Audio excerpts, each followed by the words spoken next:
guys, welcome to the drive home. I'm Kristen. I'm Megan. And this week's episode, or this time's episode, is after we came back from the Total Recall, the relaunch of the 1980s movies. Yeah, no Arnold Schwarzenegger cameo. That was one thing I was disappointed by. No Arnold cameo. Spoiler for anybody looking for Arnold cameo. I don't think that's a huge spoiler, though. I don't think they announced that there was going to. That would have been wonderful if he shows up. Although they did make a lot of references to the original, which is, I don't think I picked up as many because I haven't actually seen the original. I don't know about you. I have not seen the original, so this review will probably just be based mostly on this actual film and not any reference to what the original was. But fans of the old one can enjoy those little references. Mm-hmm. So there's that. And overall, I think it's a good movie for anybody looking for. It's a good summer action movie. Yeah, it's a good sci-fi. A lot of fun with that. The set design is really cool. Like the movie was shot really well, and I thought they had a good cast for what they were going for. Absolutely. I mean, it's definitely, you've got a beautiful cast. You've got great scenery. The story's not anything new, obviously. No, being a remake. But even if you haven't seen the movie, it was a lot of elements that are similar in an action movie where, people are trying to fight each other, and then there's like really witty one-liners every so often, and just gorgeous cast. There's something for everybody in there. And all of them are total BAs. Yeah, and you don't mess with anybody. No, like at first, you go into this movie going, you don't mess with Kate Beckinsale because, if you've seen the Underworld movies, don't mess with Kate Beckinsale. But you walk out of the movie going, yeah, don't mess with Colin Farrell, or even don't mess with Jessica Biel, which was surprising. And you already know, if you watch Breaking Bad, you don't mess with Bryan Cranston. No. I mean, Mr. White, he's like one of the, oldest guys in the movie, and there's a little fight scene with him, so that was pretty cool. And I think all the actors looked like they were enjoying themselves too. Like it looked like they had a lot of fun, particularly Bryan Cranston, who got to play a little bit of a cartoon supervillain, a little bit like exactly. that. As Walter White in Breaking Bad, there's definitely. That's more dramatic and everything. This was very cartoony. This was a little bit more like, wahaha, excellent. Like if he had a mustache, he'd be twirling it. But in the best possible way. But that actually would be really funny. He would tie Jessica Biel to a railroad track as Colin Farrell tries to save her. That's what would happen right there. It'd be a sci-fi railroad. But it was really good. It takes place, and there's the world has basically, it's not post-apocalyptic, but a lot of the world is gone lost to chemical warfare. Great Britain, basically, which is kind of the one that's in the better shape than the colony, which is in Australia. And there's this thing called the Fall, and that's the only way that connects them. And people make commutes from Great Britain to Australia using this. And they go and they work, and then much like, people do nowadays, they hop back on and go back to go home. So Colin Farrell's character is this guy who works in a factory down in the colony. He makes the commute every day, and he's just kind of bored with his life, so he's curious about recall. And then he also keeps having this one reoccurring dream where Jessica Biel shows up, and he's married, in real life, if it is real or recall. I won't spoil it for you. To Kate Beckinsale, and I think he feels a little bad that he keeps also having this dream about like some other woman all the time. He doesn't tell her because she's like, were you with anybody in this dream? He's like, no, it was just me. Of course not, honey. I love you. You're probably like, man, I got this hot chick as a wife, and I'm dreaming of some other hot chick. There's something wrong with me.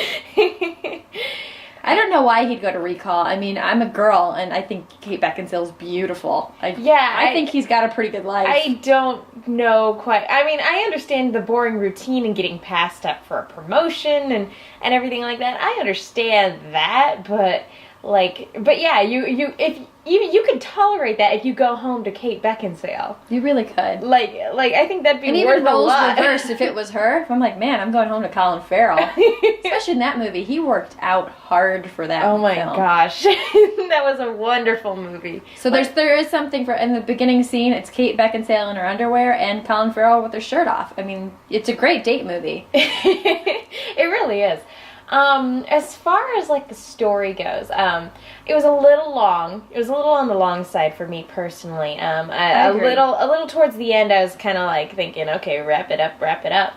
But it was fun, and it was straightforward. I think was my only other issue with it. I would have liked them to play around a little bit more with, is this real or is it not real? Once you figure out what is real, his life, with Kate Beckinsale or his life with Jessica Biel, once you figure out which one it is, it's very straightforward as to, who he is. And I would have liked them to play around a little bit more with that. I would have liked that to have been a stronger element of the story. But, for what this is, it's just a straightforward, fun action movie. Yeah. I think they probably could have played around with it a lot more and then really engage the audience with certain elements. Yeah, and make that the would surprise audience them. question what's real and what's not. I was kind of sitting there at certain points like, maybe they're going to do a big surprise or... Like, there's going to be a twist at the end that what you thought was real the whole time actually wasn't. There were a few that surprised certain elements that, I don't want to spoiler, but certain, things that I did not necessarily see coming, but most of it, there are a was few pretty straightforward. surprises in there, but it's never enough to make you really question what's quote-unquote real. Yeah. And very cool action, with it. I actually saw the panel at Comic-Con, not this past year, because they had one this past year as well, but the year before that, where they do the one fight scene. They showed the footage before it was finished. So it was very cool to see it finished, and they show part of it in the trailer. That must have been really cool, too. Yeah, there's see some the before and then the after. Well, because at one point, Colin Farrell's like jumping to escape, the people that are after him, and it's not him. It's like CGI, but it's very obviously CGI, and there were certain parts of the set missing where there was actually just.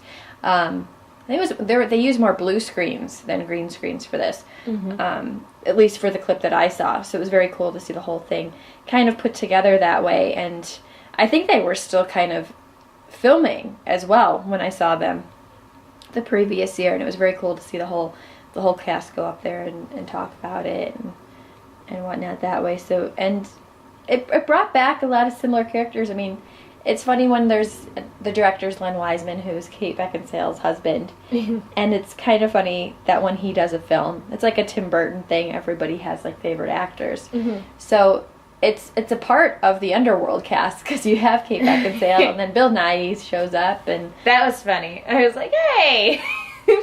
And that's not a spoiler, it's shown at the beginning that he is a main player in there.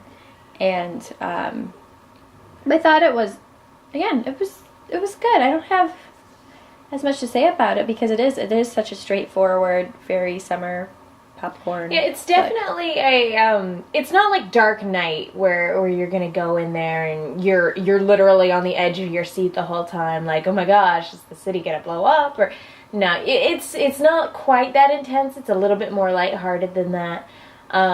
And again, you're not questioning what's going on. There are no real big twists, again, which is something that's a little bit surprising for a movie like this that has the main character questioning what's real. But it's shot well. The action is great. All the special effects are really good. The cast, as you mentioned, is great to look at.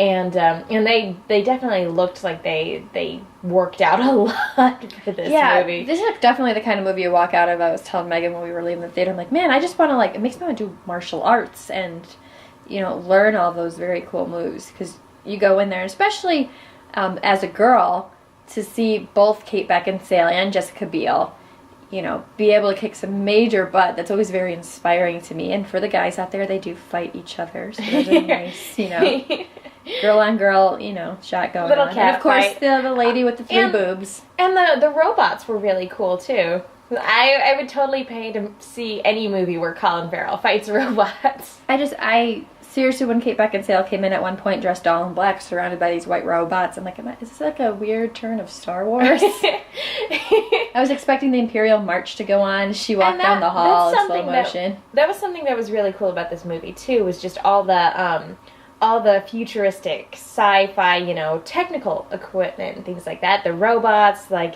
they have these, like, weird hand phones. Yeah, that was pretty funny. And, like, all these cool, like, screens where it's sort of like Iron Man. You've got these little holographic images.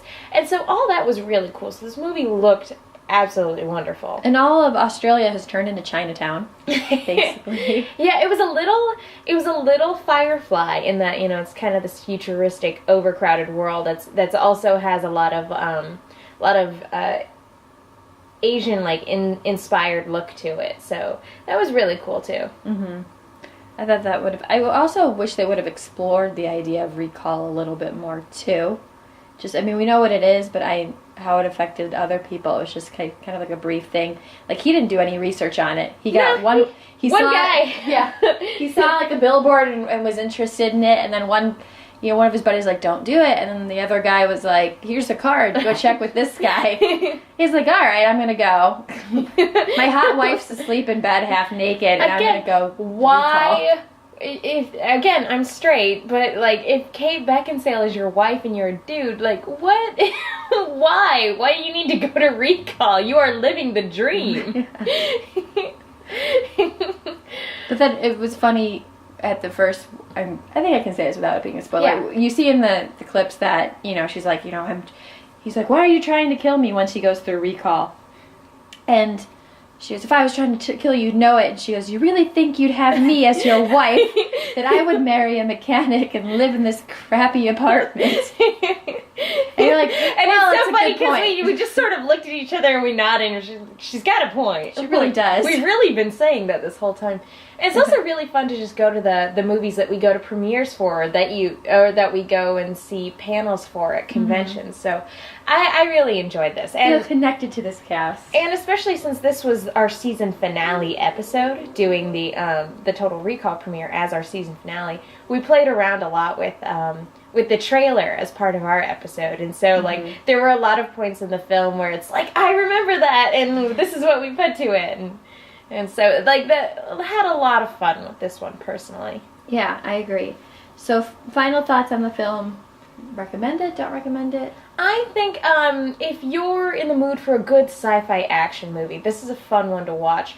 Don't expect to be surprised, and don't expect to really have your brain engaged all that much. Like, this is not a thinker. This is a fun one to turn your brain off for. But yeah, so if you're looking for something a little bit more with a twist, or a little bit more mentally engaging, maybe pass this one up. But if you're looking for a good, fun, good-looking film, definitely, for sure, this is a good one to watch. I agree with you. I liked it. I'm glad we saw it. I'm not angry that I paid $15 to go see it. Would I pay again? Probably not. But if it was on TV or something, I'd probably put it on. It was, all the actors are great. They're good. They're very good looking, as we've been saying. The scenery and the CGI and all of that was a very cool. Yeah, I don't think it ever really looked like a video game. No, it didn't, which I usually have a problem with, is when a movie looks like a video game. I don't think it did at all. It definitely had a sci-fi element to it. So I know some people that probably may not like it because it is sci-fi that way. But if you do like just a good sci-fi action movie, that you can turn your brain off too. This is definitely a good one for that, and I would recommend it. If that's your thing. And other than that, I liked it. Yeah. All right, so I guess that basically covers it. So, yeah, thank you for joining us on the drive home, and we will see you guys next week. Bye. Bye. Not next week. Next time. Bye. Bye.